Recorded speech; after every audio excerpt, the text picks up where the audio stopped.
wabarakatuh. Alhamdulillah, assalamualaikum warahmatullahi wabarakatuh. Di malam minggu ini, para remaja, para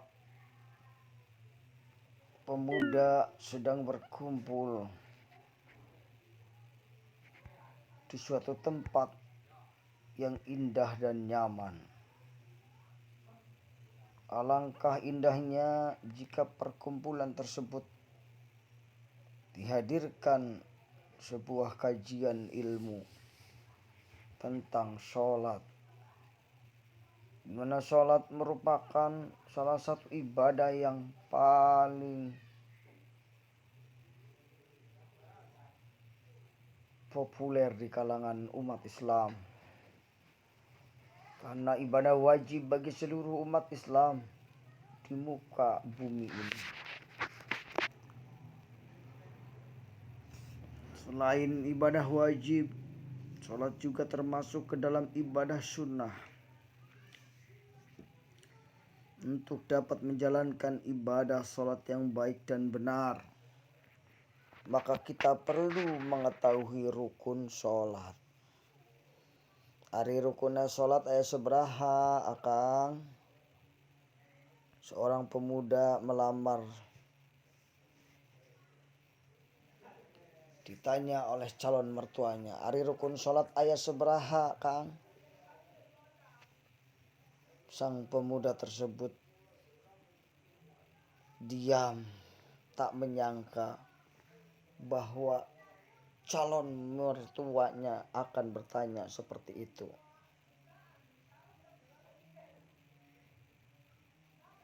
Lalu sang pemuda itu pun pamit dan berkata, insya Allah minggu depan jawabannya.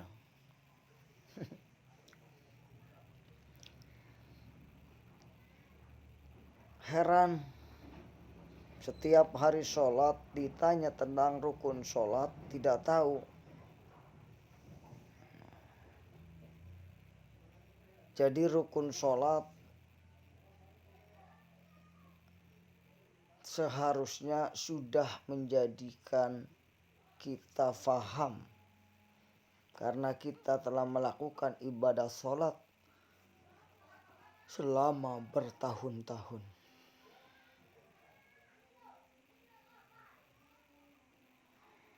Wahai pemuda, rukun sholat itu apa? Rukun sholat adalah suatu perkataan atau perbuatan yang wajib diamalkan di dalam sholat.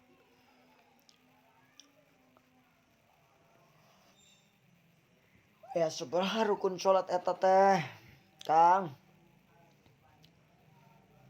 Sang minantu tersebut, calon minantu tersebut kemarin sudah membaca di rumah, menjawab dengan benar. Ayat 13 katanya, ayat 13. Rukun sholat teh ayat 13, Abah. Kahiji naon?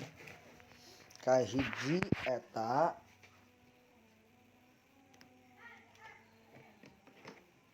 berdiri jika mampu. Berdiri jika mampu, sholat dengan berdiri. Jika tidak mampu, boleh dengan duduk. Jika tidak mampu dengan duduk, boleh dengan tidur. Jika tidak mampu juga akhirnya di sholatin. Nu kedua naon? Nu kedua niat dalam hati. Niat anu katilu takbiratul ihram. Allahu akbar. Dilajengkeun kabira walhamdulillahi katsira. Takbiratul ihram. Ditambah doa iftitah. Nu penting nama takbiratul ihram. Laju anu keopat naon? Nu keopatna nyaita membaca surat Fatihah pada tiap rakaat. Kumaha bah lamaran urang diterima?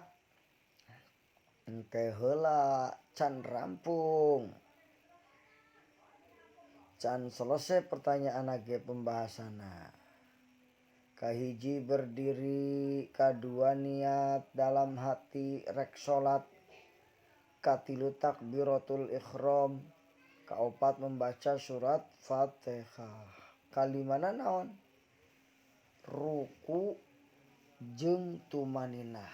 Eta nu kalima. Ruku jeung tumaninah.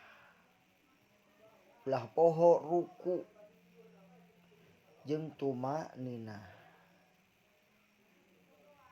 Keenam i'tidal. Setelah ruku, bangun dari ruku, itu namanya i'tidal. Dan tumaninah, diem sebentar. I'tidal namanya. Anu katujuh naon? Anu katujuh sujud 2 kali dengan tumaninah. Eta anu sujud 2 kali dengan tumaninah eta termasuk kana rukun salat.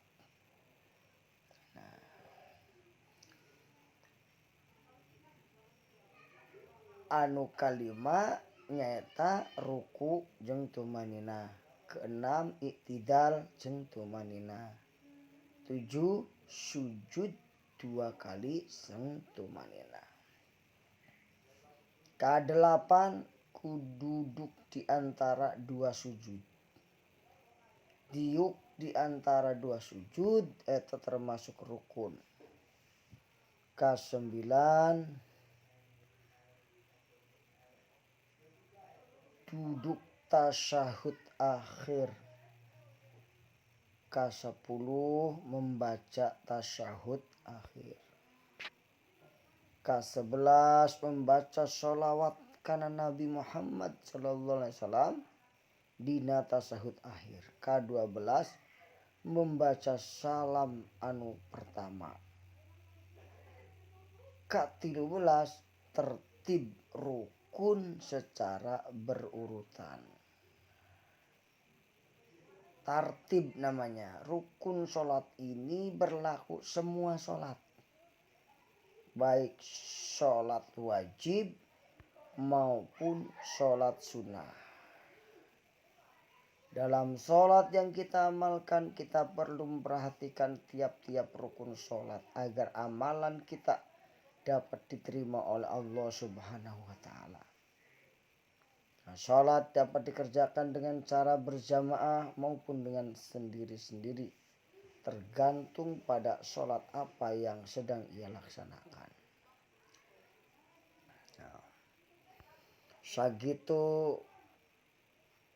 mon gitu lamaran maneh diterima ku kami. Asal sorangan kudu daek ngajaga sholat. Ulah lalaurakeun perkawis sholat. Apalagi engke mun geus boga istri, boga anak. Eta anak kudu dididik sholat, istri kudu didik sholat. Kira-kira gitu. Sanggup kita sorangan eta? Insyaallah abah kami sanggup. Mun gitu rek iraha nikah sareng anak abdi. Kebah dipikirkan deui. Nah, sagitu ceritanya seorang tua yang memperhatikan masalah ibadah calon menantunya. Demikian yang dapat saya sampaikan. Semoga kita bisa mengambil atau memetik dari cerita tadi bahwa nantinya kita ketika akan memiliki seorang menantu, jangan hanya dilihat hartanya ataupun kekayaannya, tapi lihat bagaimana ibadahnya. Coba tanyakan tentang rukun sholat tadi. Billahi taufiq wal hidayah. Wassalamualaikum warahmatullahi wabarakatuh.